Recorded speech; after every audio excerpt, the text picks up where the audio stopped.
Saya Adisti Trizela, NIM 190210301018 dan rekan saya Regita Intan Andriani, NIM 190210301032.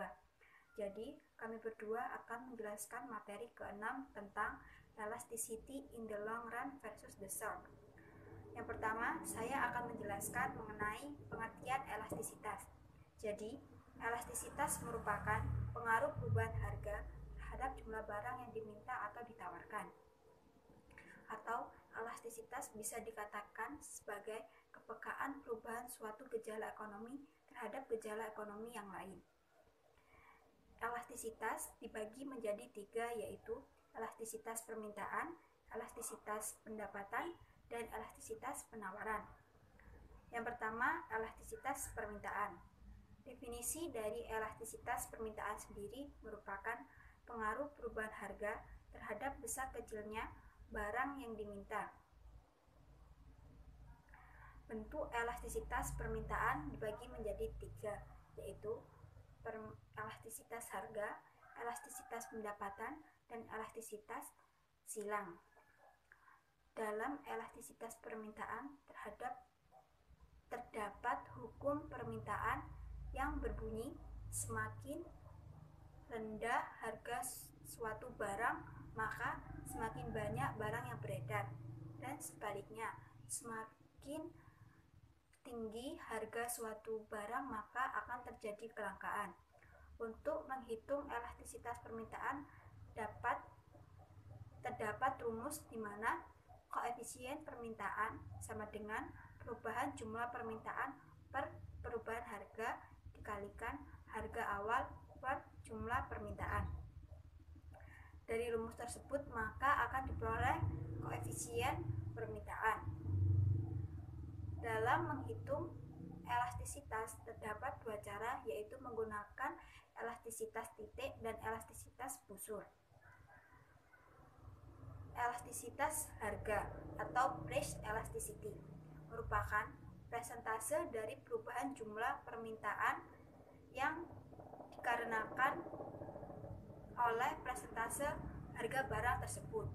Dalam elastisitas harga terdapat barang yang tidak tahan lama dan barang tahan lama. Elastisitas harga disebabkan oleh konsumen membutuhkan waktu untuk merubah kebiasaan dan permintaan suatu barang berkaitan dengan barang yang lain. Selanjutnya, materi akan dijelaskan oleh rekan saya, Regita. Baiklah, saya Regita Intan akan melanjutkan materi yang disampaikan oleh Saudari Adis, yaitu tentang elastisitas harga. Untuk barang-barang yang habis pakai dalam waktu kurang dari setahun, elastisitas harga lebih besar dalam jangka panjang dibandingkan jangka pendek. Ada 2 penyebabnya, yaitu konsumen membutuhkan waktu untuk mengubah kebiasaan mereka. Contohnya, jika harga kopi naik, maka orang yang biasa minum kopi banyak sulit mengubah kebiasaan itu dalam jangka pendek. Akibatnya, permintaan kopi dalam jangka pendek mengalami penurunan yang relatif sedikit dibandingkan dengan jangka panjang.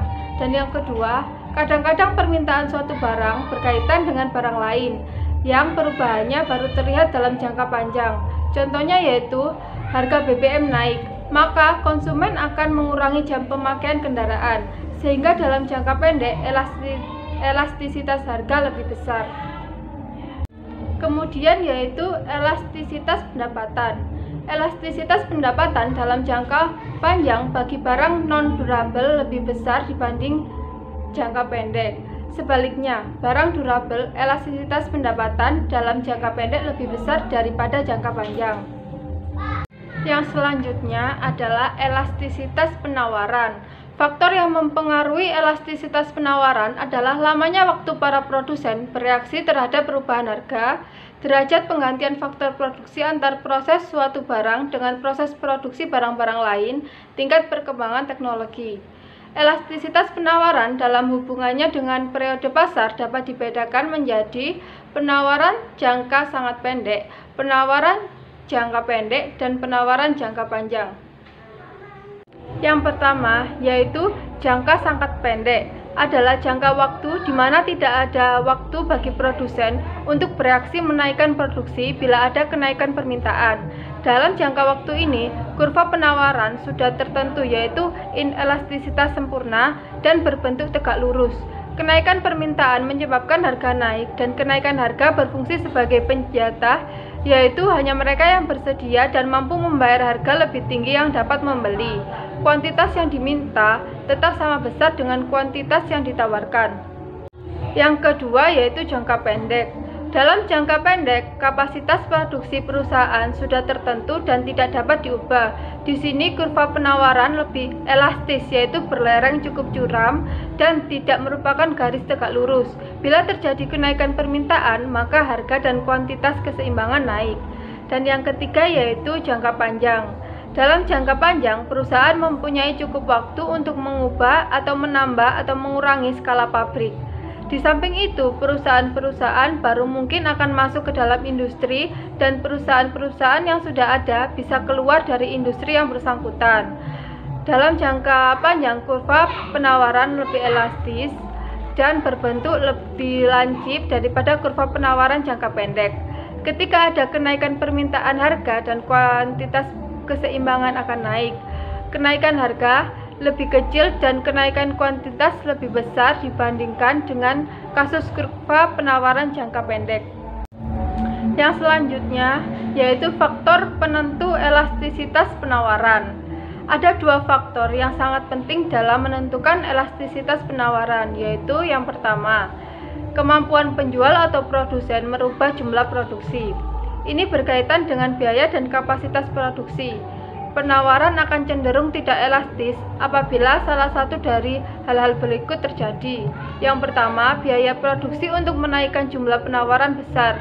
Misalnya, jika produksi saat ini telah mencapai skala ekonomis dan biaya rata-rata minimal, maka penambahan suatu unit produksi akan menambah biaya rata-rata dan mengakibatkan produksi berada dalam skala tidak ekonomis.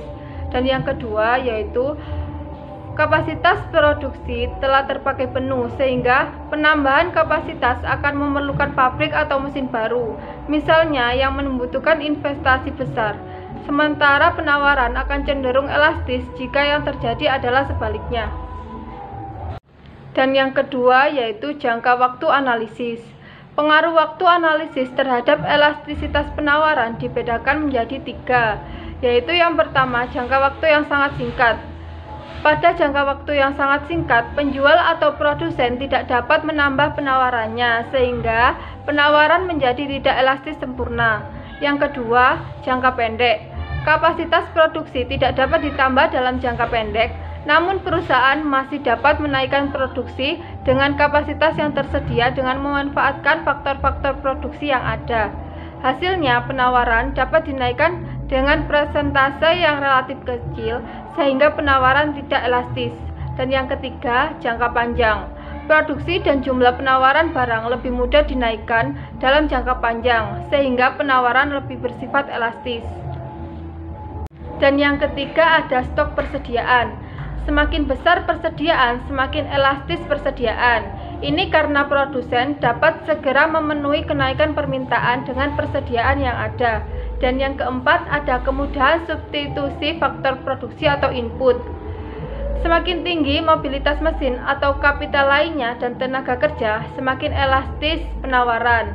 Semakin elastis mobilitas kapital dan tenaga kerja, semakin mudah produsen memenuhi perubahan permintaan yang terjadi.